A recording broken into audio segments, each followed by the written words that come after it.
Ntar nih Rebo malam, Kemis itu udah masuk 12 Rabiul Awal. Yang mana berarti kita memperingati hari ulang tahun. Hari ulang tahunnya baginda Rasulullah Sallallahu Alaihi Wasallam. Ana mau kasih pertanyaan. Ada nggak yang bisa jawab? Kira-kira kalau dua hari lagi nih, ntar kita pas bikin acara, misalnya nih Nabi datang, kita mau kasih kue ulang tahun. Misalnya, kan ada tuh, ini ulang tahun keberapa nih? Ya, ulang tahun kesekian, ulang tahun kesekian. Kira-kira besok tuh 2 hari lagi ulang tahun Nabi yang keberapa? Kira-kira ada yang tahu di sini? Ini ulang tahun Nabi yang keberapa tuh? Tentu kita pakainya hitungan tahun Hijriyah. Karena Nabi kita tahunya lahirnya 12 Rabiul Awal. Tahun gajah. Ya kan? Kita pakainya bulan Rabiul Awal. Bukan bulan Syamsiyah tuh Januari, Februari. Kita nggak tahu. Tahunnya 12 Rabiul Awal. Tahunnya tahun gajah.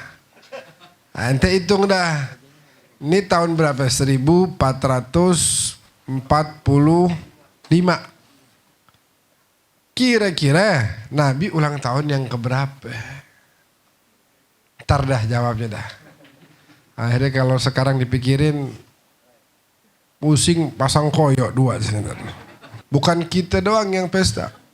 Fahtazzal arsyu taraban wastibsyara wazdadal kursiyu haibatan wa waqara wa dajjatil malaikatu tahlilan wa tamjidan wastibsyara. Itu waktu Nabi mau lahir, ini bumi kan belum tahu nih. Di langit udah ada pesta. Udah ada pesta. Arsy Allah bergetar, fahtazzal arsyu, bergetar itu. Taraban wastibsyara, karena begitu rasa bahagianya Allah akan sebentar lagi mau ngelahirin Nabi. Nabi mau lahir ke bumi. Wasdadal kursiyu, itu kursi Allah bertambah kewibawaannya, diperindah lagi. Wadajjatil malaikatu, semua malaikat rame baca la ilaha illallah, la ilaha illallah. Mereka pesta. Mereka pesta, mereka senang, mereka bahagia. Penduduk sorga itu hari kosong. Itu malaikat bidadari yang nyiapin sorga. Semua Allah perintahin turun ke Mekah. Itu malam tuh. Nabi lahir nanti subuhnya tuh.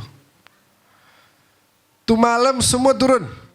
Kata Allah, pintu neraka tutup. Rapat-rapat. Penduduk sorga nggak ada yang boleh ada di sorga. Semuanya turun sekarang. Nabi, Rasul semuanya turun. Nggak ada makhluk waktu itu di sorga. Sepi. Semua turun ke Mekah.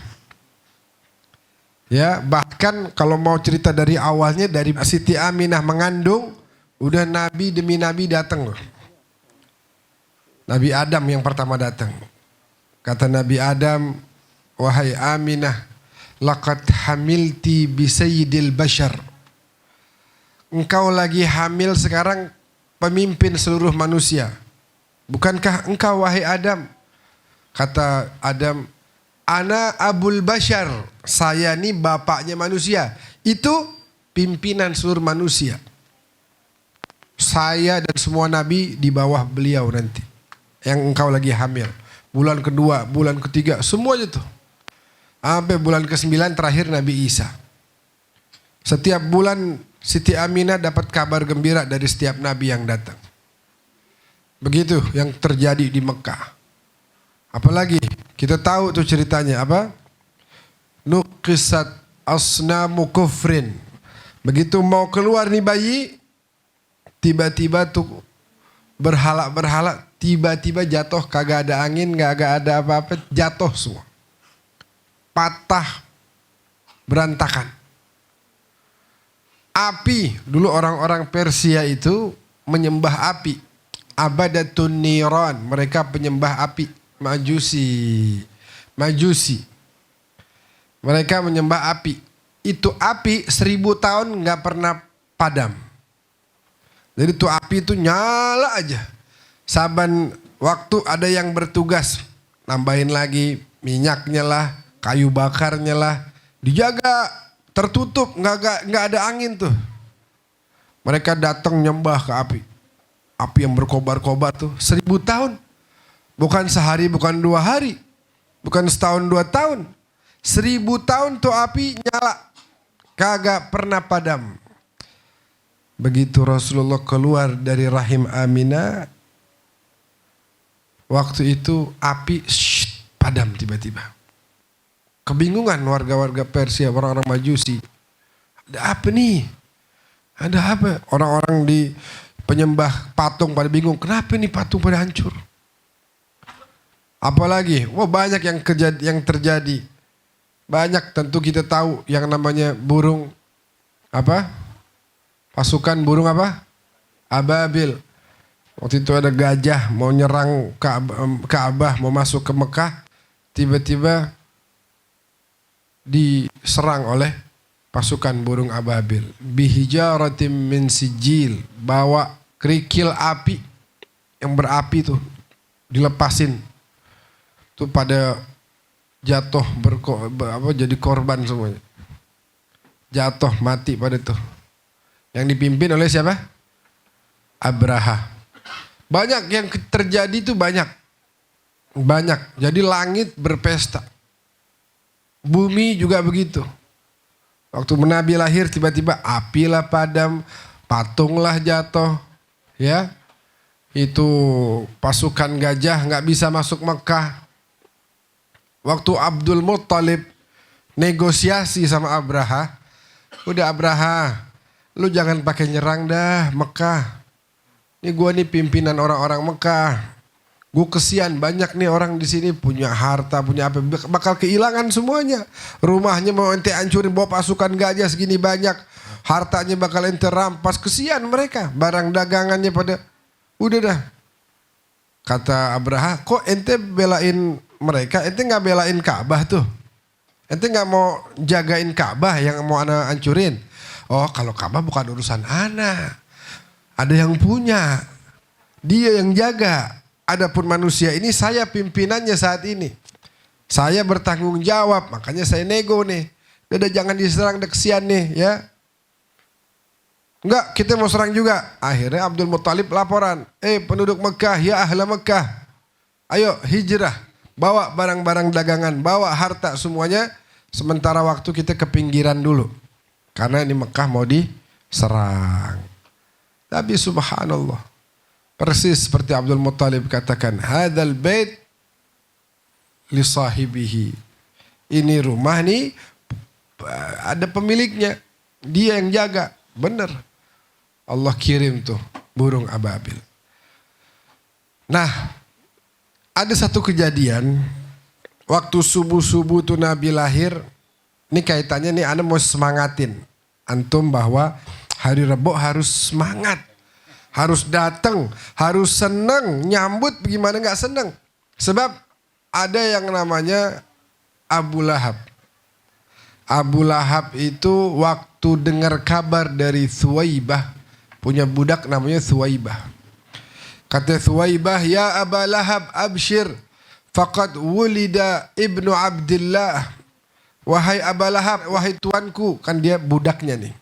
Saya mau kasih kabar gembira nih, udah lahir anaknya Abdullah. Aminah udah ngelahirin. Girang dia. Sebagai seorang paman. Dia tahu nih Abdullah saudaranya orang yang paling hebat. Orang yang paling baik. Punya anak, ini anak pasti jadi kebanggaan keluarga.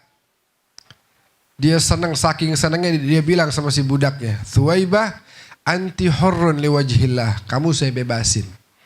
Sebab kamu udah ngasih saya kabar yang bikin saya gembira. Udah kamu gak jadi budak lagi sekarang. Benar. Ahakkan ya Aba Lahab. Benar. Benar. Benar. Kalau gitu saya mau melayani Aminah sekarang. Datang. Akhirnya dia bantuin Sayyidah Aminah menyusui juga. Jadi yang menyusui Nabi pertama itu Sayyidah Aminah. Yang pertama menyusui Nabi adalah ibunya sendiri. Sayyidah Aminah. Kemudian ada Thuwaibah. Kemudian ada lagi Halimatus Sa'diyah. Oh, kalau mau cerita Siti Halimah, ntar mudah-mudahan satu waktu kita bicara khusus tentang Siti Halimah. Perempuan yang Allah pilih untuk merawat Nabi di masa kecilnya. Pertanyaannya, kenapa sih orang Arab kok nggak nyusuin anaknya sendiri?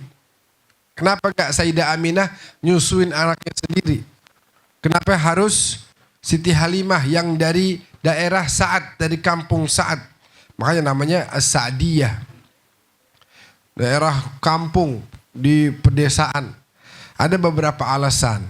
Di antaranya bahwasanya Mekah itu sendiri adalah pusat perekonomian. Orang datang dari berbagai macam negeri ke situ.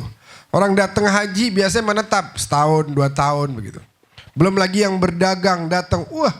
Makanya orang-orang Mekah hampir semuanya itu selalu menyewa perempuan di desa untuk menyusui anaknya, karena banyaknya orang datang ini tentu berpengaruh terhadap cuaca. Ada bawa virus, bawa penyakit, sehingga mereka menitipkan putra-putra mereka, putri-putri mereka kepada perempuan-perempuan di desa-desa. Begitu. Ya.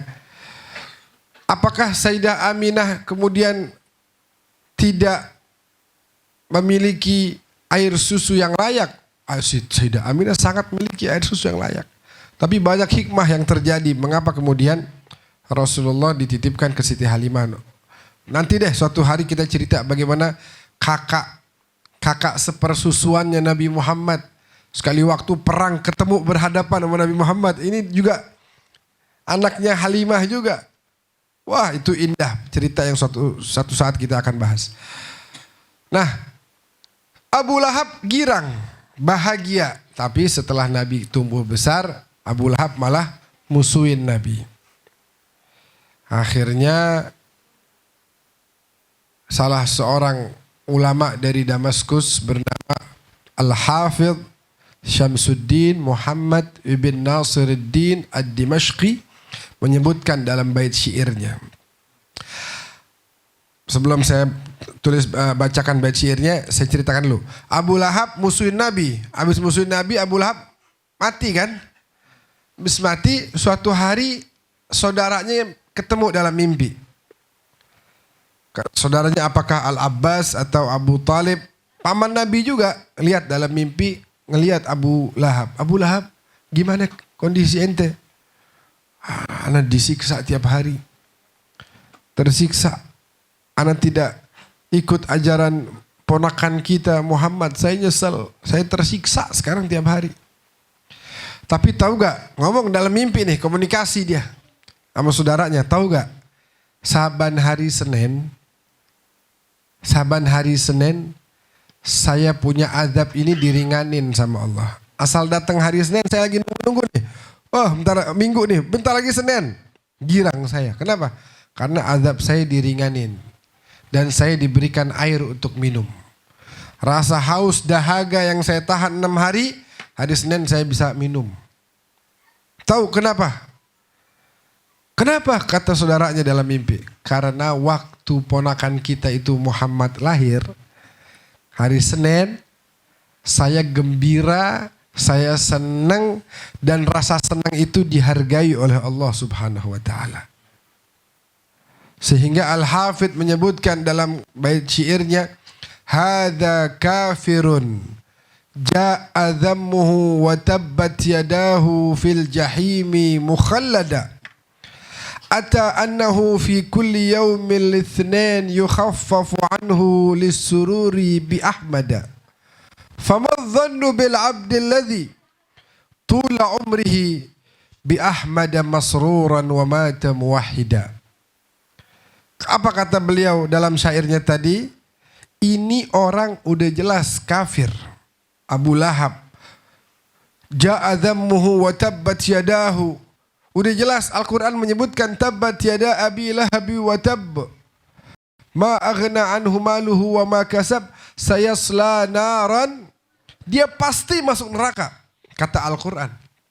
Abu Lahab ini udah disebut. Namanya tuh. Tabbat yada Abi Lahab. Sebutin namanya. Wa imra'atuhu hammalatal hatab, bininya tukang bawa kayu bakar. Itu udah diceritain, itu pasti saya selanaran dzata lahab. Dia bakal masuk ke neraka dzata lahab yang apinya berkobar-kobar. Nah, kata Al-Hafidh Syamsuddin Muhammad bin Nasruddin Ad-Dimashqi, dia bilang kalau seandainya itu kafir yang namanya Abu Lahab cuma gara-gara pernah senang sekali doang, akhirnya dihargain sama Allah dan azabnya diringankan serta diberikan kesempatan untuk meminum air tiap hari Senin. Ya.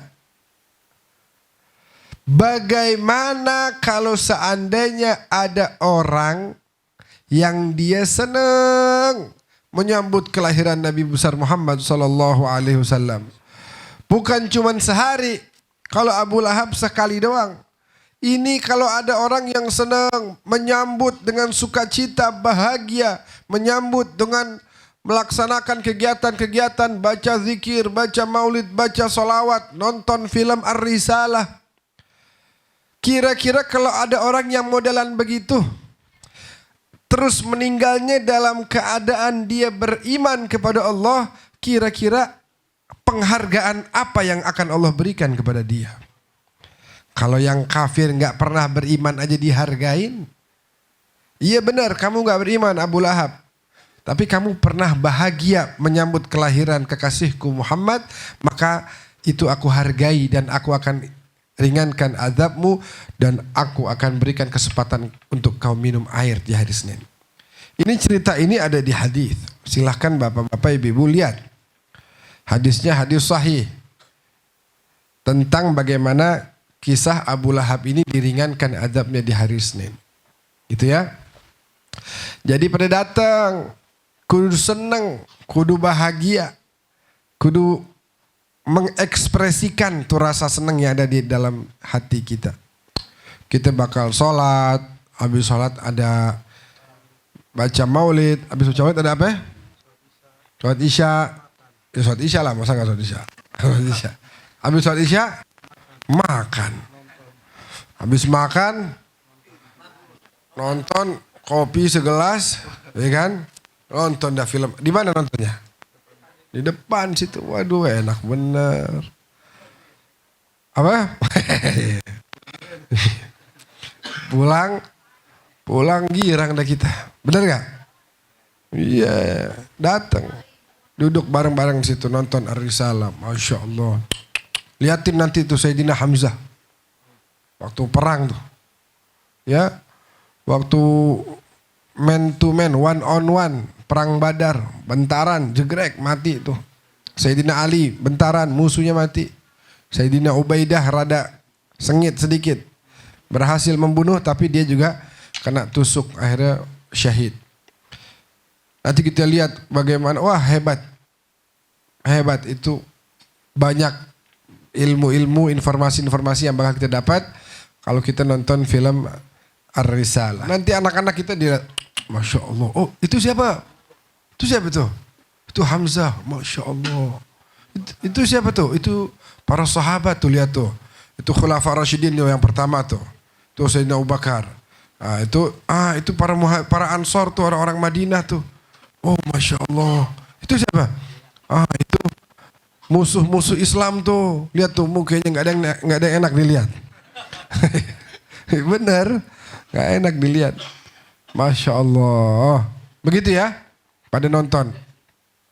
Masya Allah, itu film yang sangat berkesan. Kita dulu dari umur-umuran segitu nonton. Masya Allah. Apa namanya?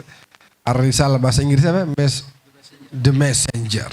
Kemarin Haji Solin kita baca tafsir surat Al-Fatihah. Apa namanya? Menarik sekali surat Al-Fatihah. Bagaimana kita diminta dianterin sama Allah. Bukan diberi petunjuk doang. Minta dianterin. Ya, kemudian apa bedanya sirat dengan sabil? Bahwa sirat itu jalan yang luas. Jadi jangan kita kemudian lihat orang beda sedikit pemahamannya, wah ente sesat, ente jangan. Orang beda mazhabnya sama kita, ente kok beda? Wah ente enggak, semua ada di sirat. Semua nanti masuk ke jalanan yang nanti pada akhirnya bakal masuk ke dalam pintu surga. Di dalamnya ada keindahan, kenikmatan yang luar biasa indah. Baik ya, maka dari itu sekarang saya mau bahas nih. Ada 3 ayat. Waktu itu ada orang Yahudi datang ke Sayyidina Ali. Kata orang Yahudi, ya Ali, wahai Ali, seberapa hebat sih Nabi Muhammad? Seberapa mulia sih Rasulullah? Baik, kata Sayyidina Ali. Saya mau bawain 3 aja ayat Al-Quran. Nanti silahkan kau nilai apa yang dikatakan oleh Allah tentang Rasulullah. Banyak ayatnya, cuman kata Sayyidina Ali saya bawa 3 aja dah. Biar ente nanti bisa paham dan biar ringkas saja. Apa yang pertama? Yang pertama, wa in ta'uddu ni'matallah la tuhsuha. Surat An-Nahl ayat 18. Wa in ta'uddu ni'matallah la tuhsuha. Kalau kamu mau hitung-hitung nikmat Allah, maka sekali-kali kamu gak akan pernah mampu untuk menghitungnya. Ya kan? Kita dapat nikmat banyak banget. Dapat nikmat lahir dengan selamat, tidur beratapkan ya rumah yang nyaman, bisa dapat susu dari ibu kita, bisa dapat makanan gizi yang sehat. Napos setiap detik nih kagak bayar. Tuh orang yang COVID kemarin berasa banget kurang oksigen, bayar sekian juta buat napas sekian waktu doang.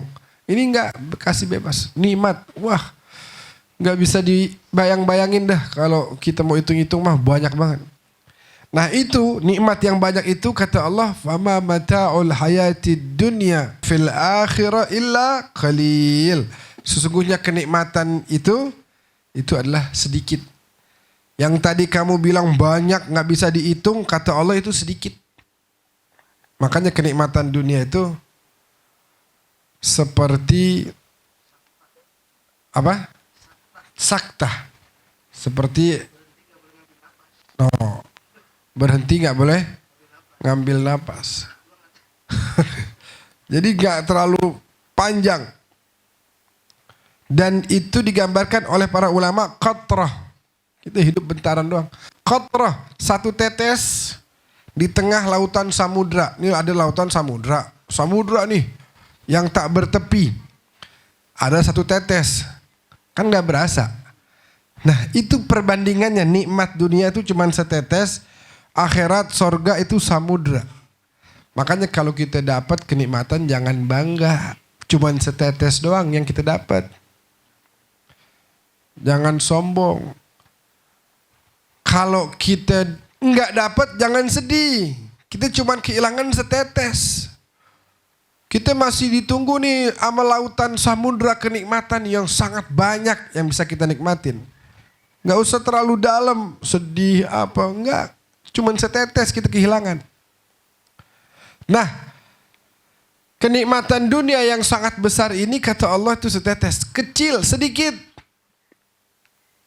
Kata Sayyidina Ali, ingat ya Yahudi, nikmat yang sangat banyak yang kita nggak mampu untuk menghitung ini kata Allah sedikit. Tapi coba lihat apa yang dikatakan Allah tentang budi luhurnya kekasihku Rasulullah. Allah berfirman, wa innaka la'ala khuluqin azim.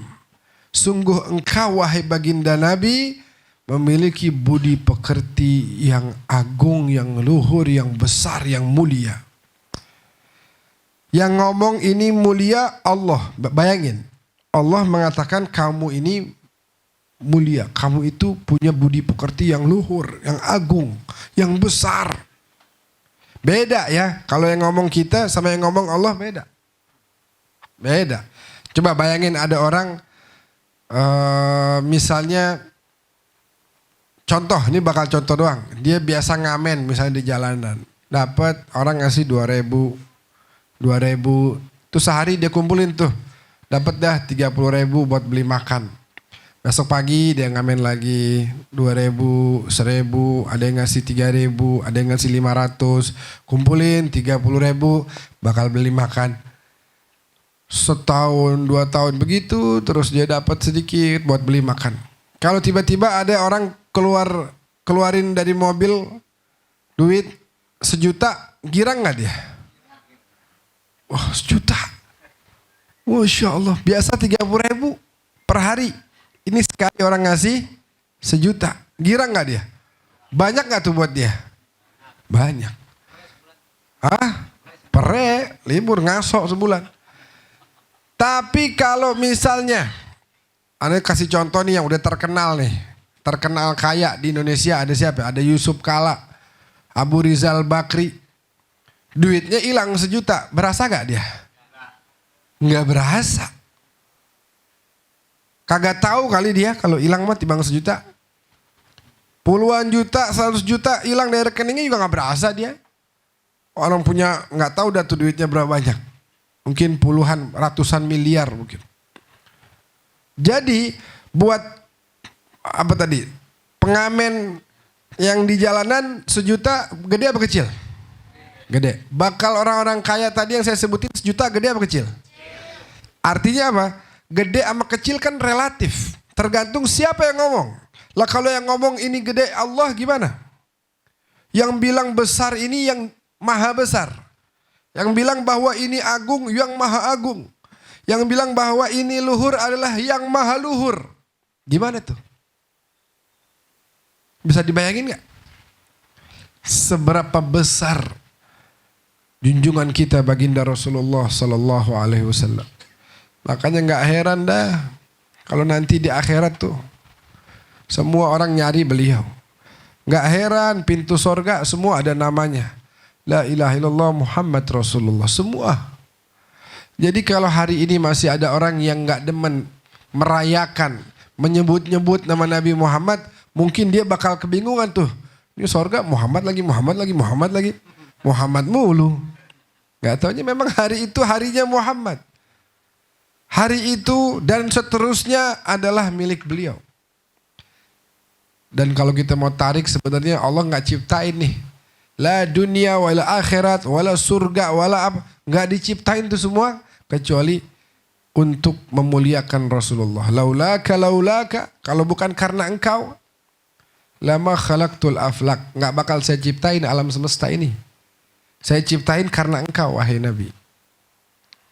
Saya tahu saya ciptain manusia banyak yang bikin saya sedih. Banyak yang bikin saya murka dengan perilaku mereka. Tapi gak apa-apa, saya cukup. Yang penting ada kamu yang selalu membuat saya senang wahai baginda Nabi. Cukup bagiku engkau wahai Muhammad. Engkau betul-betul adalah seorang hambaku yang sesuai dengan keinginanku. Makanya apapun yang diinginkan oleh Nabi diterima oleh Allah.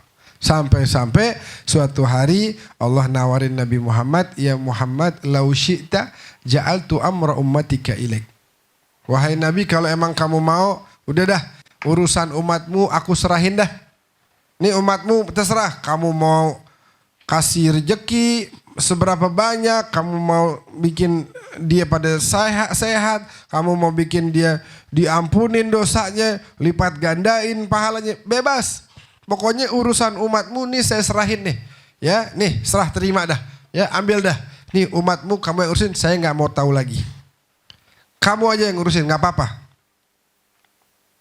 Kalau kita mungkin kita terima. Kalau kita nih, bapak-bapak nih ditawarin. Misalnya, ini di sini siapa nih pembesar ini? Oh ini atau setiap keluarga misalnya. Tiap keluarga, mau gak urusan anak bini ente, ane serahin. Ente mau kasih rezeki, ente mau kasih, bebas dah, ane serahin. Mau gak? Gambaran kita apa? Mau. Enak, ya kan? Tapi kita lupa bahwa kita manusia yang terkadang suka dendam. Begitu kita kesel, kita tarik semua tuh nikmat. Kita turunin bala sebanyak-banyaknya, ya kan? Itu manusia. Itu manusia, jangan kita ngelihat enaknya doang. Nabi tolak dan Nabi berikan alasan yang lagi-lagi membuat Allah sayang dan cinta sama Nabi. La ya Rabb, enggak ya Allah saya tolak tawaranmu. Kenapa? Kan kamu sayang sama umatmu. Gak apa-apa, saya serahkan. Enggak, saya mohon maaf, saya nggak bisa terima. Kenapa? Kemudian Nabi jawab, kata Nabi, li'annaka anta arhamu bihim minni. Sebab engkau, ya Allah, kasih sayangmu kepada mereka melebihi kasih sayangku kepada mereka, karena aku manusia yang terbatas, sedangkan engkau adalah Tuhan yang tidak terbatas. Engkau arhamur rahimin, engkau rahimul masakin, engkau ghafirul mudhnibin, engkau qabilut tawabin. Aku kembalikan urusan umatku kepadamu ya Rab. Maka Allah katakan, falan nukhzika fi ummatik. Baik, kalau begitu wahai Nabi, kalau begitu wahai Rasulullah, aku tidak akan membuat engkau kecewa akan urusan umatmu. Enak kita. Ayo nanti ya, kita duduk bareng-bareng, kita peringatin hari kelahiran baginda Rasulullah sallallahu alaihi wasallam. Nih, aku mau bacain sedikit nih.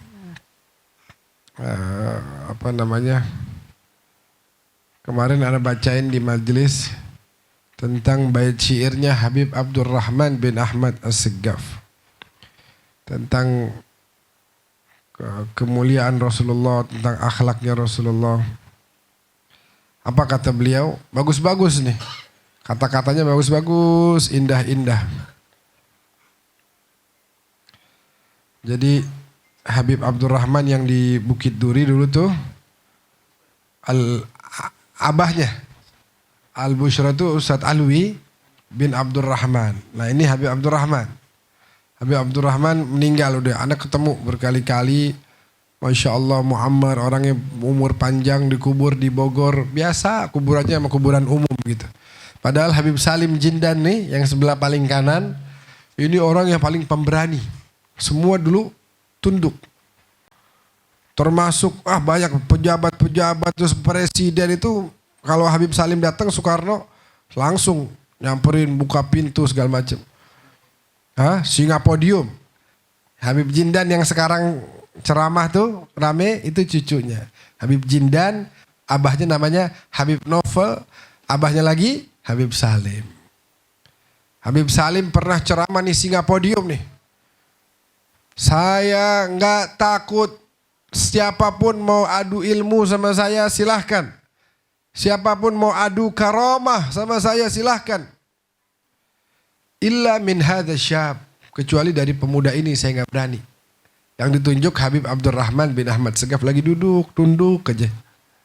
Ya, tawadhu, tapi dari muda terkenal, orang yang berilmu, orang yang punya karamah, itu banyak menuliskan qasidah. Kalau antum pernah dengar tuh, misalnya ilahi bijahil anbiya wal malaika wa bil awliya ijud lana bil ijabati ilahi, panjang itu. Tawassalna bi kitabikal karim. Ya, nah ini diantaranya beliau nulis ini tentang Rasulullah. Ingat gak waktu itu kita bahas Nabi mau minta sama Allah biar kiblat diganti. Ingat gak? Itu Nabi kan beberapa kali ngangkat kepala, tundukin lagi. Angkat kepala. Pemalu Nabi. Apa kata Habib Abdurrahman? Adalah Nabi sangat pemalu, seperti gadis zaman dahulu. Bagus, Masya Allah. Pula sangat merendahkan diri pada sesama makhluknya Rabbi. Padahal beliau yang paling top, tapi selalu merendahkan diri. Menjahit sendal, tambal bajunya, bantu kerjaan rumah tangganya. Ayo suami yang jarang bantu kerjaan rumah tangga istrinya, Nabi bantu. Wah, rame. Kata yang belakang, Ini dia Beb yang gua tunggu-tunggu. Ya, jangan. Nabi itu membantu pekerjaan rumah tangganya, Nabi bantu.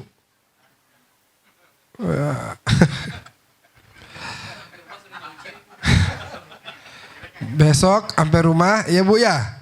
Sampai rumah bukain dulu jaketnya, jasnya bukain, habis itu pasangin itu. Apa namanya? Celemek. Pasangin. Piring tumpuk dah tuh di dapur, jangan dicuci. Lu katanya mau ikut Nabi. No piring no. Menimba. Yang laki protes nih. Ya Allah. Menimba air, memeras kambing, pergi mencari kayu yang kering. Panjang nih Gus Hidayat, sebagian aja saya bacakan. Menerima undangan seorang miskin dan kaya tidak dipandang. Nggak dipandang tuh. Ya, kalau besok ketahuan makan di sini enak.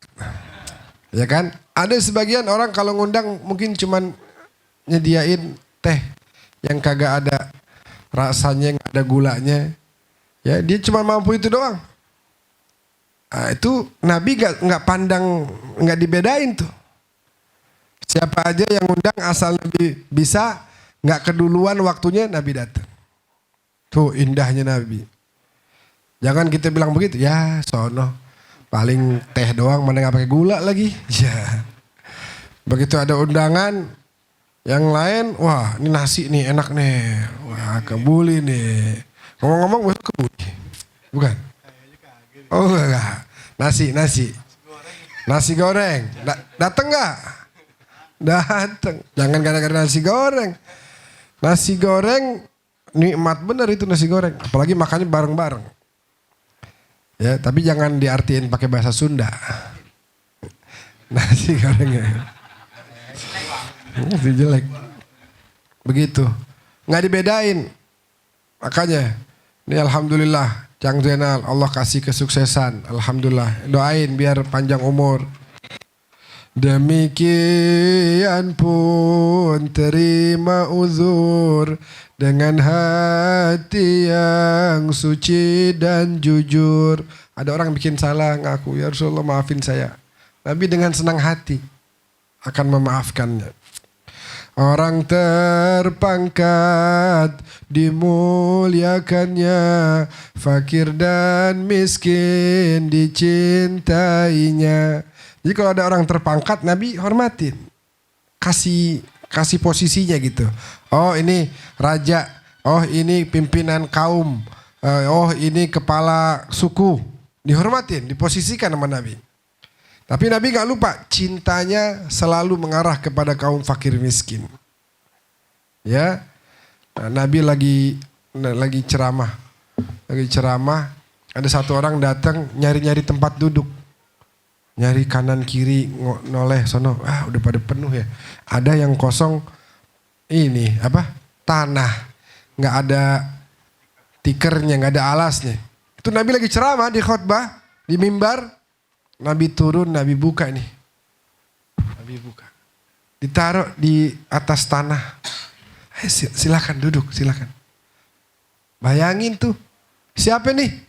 Ini Nabi Muhammad SAW. Masih begitu. Dicopot tuh, menghormatin orang. Ditaruh. Jadi dihormatin semuanya. Fakir, miskin semua.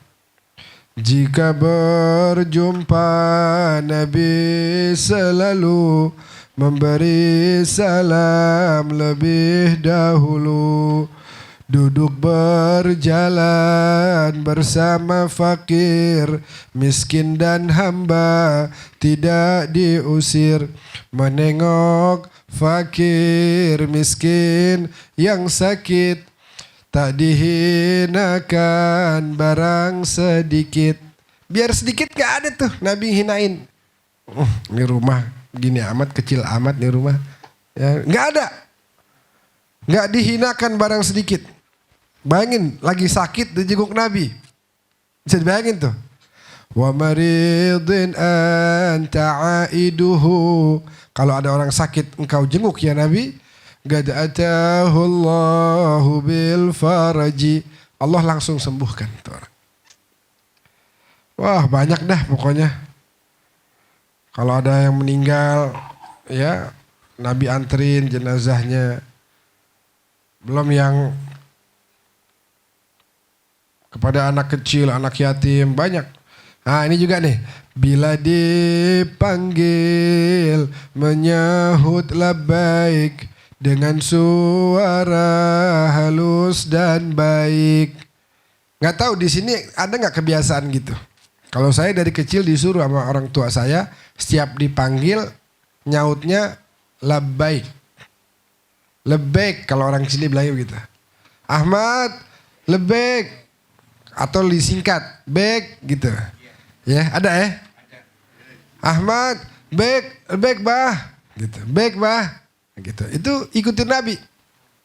Labbaik. Jangan iya. Tong, iya. Jangan begitu. Panggilnya apa nyautnya gimana? Labbaik. Belum kalau Nabi apa? Mengikat batu. Waduh, banyak dah pokoknya. Udah jam 9 masalahnya. Kita cukupin aja sampai di sini. Kita baca seperti biasa doa penutup majelis. Rabbana anfa'na bima 'allamtana. Rabbi 'allimna alladhi yanfa'una. Rabbi faqqihna wa faqqih ahlana wa qarabatin lana fi dinina ma'a ahlil qutri untha wa dhakar. Rabbi waffiqna wa waffiqhum lima ترتضي قولا وفعلا كرما وارزق الكل حلالا دائما وأخل أتقياء علما نهضى بالخير ونكفى كل شر ربنا واصلح لنا كل الشؤون وأقر بالرضا منك العيون واقض عنا ربنا كل الديون قبل أن تأتينا رسل المنون واغفر واستر أنت أكرم من ستر وصلاة الله تغشى المصطفى من إلى الحق دعانا والوفاء بكتاب فيه للناس شفاء وعلى الآل الكرام الشرفاء وعلى الصحب المصابيح الغرر اللهم اهدنا بهداك واجعلنا ممن يسارع في رضاك ولا تولنا وليا سواك ولا تجعلنا ممن خالف أمرك وعصاك وحسبنا الله ونعم الوكيل ولا حول ولا قوة إلا بالله العلي العظيم وصلى الله على سيدنا محمد وعلى آله وصحبه وسلم والحمد لله يا ربنا اعترفنا وأننا أسرفنا على لظى أشرفنا فتب علينا توبة تغسل لكل حوبة واستر لنا العورات وآمن الروعات واغفر لوالدينا ربي ومولو والأهل والإخوان وسائر وكل ذي محبة أو جيرة والمسلمين أجمع آمين يا ربي أسمع فضلا وجودا منا لا باكتساب منا بالمصطفى الرسول نحظى بكل سول صلى وسلم ربي عليه عدل وآله وصحبه عدد تشي صحبه والحمد لله في البدء والحمد لله رب العالمين. قبول.